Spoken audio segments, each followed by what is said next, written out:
Well, February 2021, of course, the UK leaving the transition period at the end of last year. And there already has clearly been a sea change, with Remainers already seeing the benefits of Brexit. Of course, we saw the establishment, we saw big business, we saw big politics talk about what may or could happen if the British people dared to vote leave. We heard there'd be pandemonium in Dover. They don't talk much about that anymore, do they?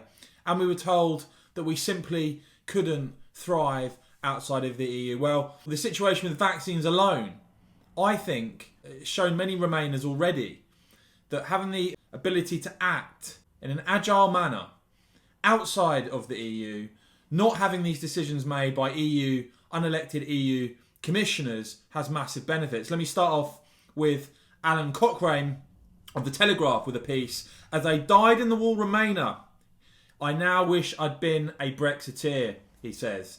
I basked for years in my European identity, but recent days have proved that the EU is much, much less than the sum of its parts. The bad behaviour of its senior bureaucrats has been bad enough, Alan writes, with, for instance, the Health Commissioner claiming that the vaccine rollout wasn't a competition between countries, a statement that contradicted most of her other utterances and her actions. Worst of all, however, was the chief clerk of the whole thing, Ursula von der Leyen, who's never shown herself to be up to the job. Increasingly the EU Commission acting as this EU government completely unelected by the people of Europe. And he writes that it was as the club broke up into its constituent members, scrapping with each other and snarling at Brussels headquarters for trying and failing to achieve a one-size-fits-all vaccine programme for all 27 countries, that I saw that EU had become a busted flush. And of course, we heard from Nick Clegg and others over the years about the supposed clout that you got from being in the EU. Well, again, as this vaccine shambles unfolds in the EU, I wonder how that clout is feeling to the people of Europe.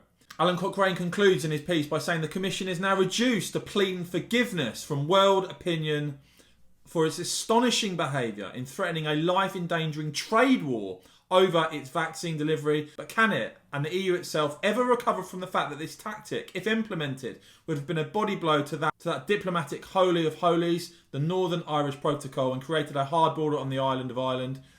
This one-time Remainer doesn't think so. Now, this is far from an isolated comment.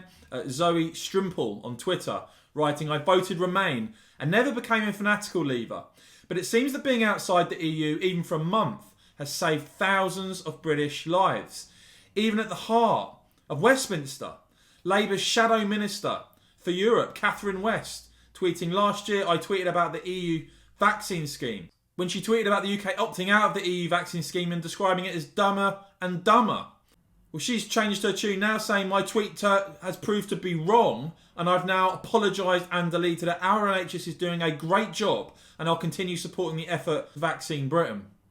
You've even got, as Conservative MP David Jones notes, the Observer's front page describing an EU vaccine blunder, and David Jones writing, when even the Observer accuses the EU of panicky leadership, national blame games, bureaucratic and regulatory tardiness and post-Brexit anti-British animus, it's the sure sign there's something seriously amiss with the European project.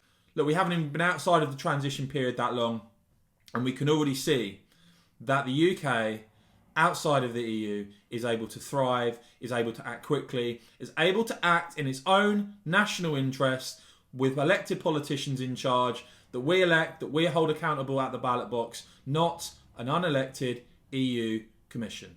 Interesting to see that for some Remainers, the penny has already dropped.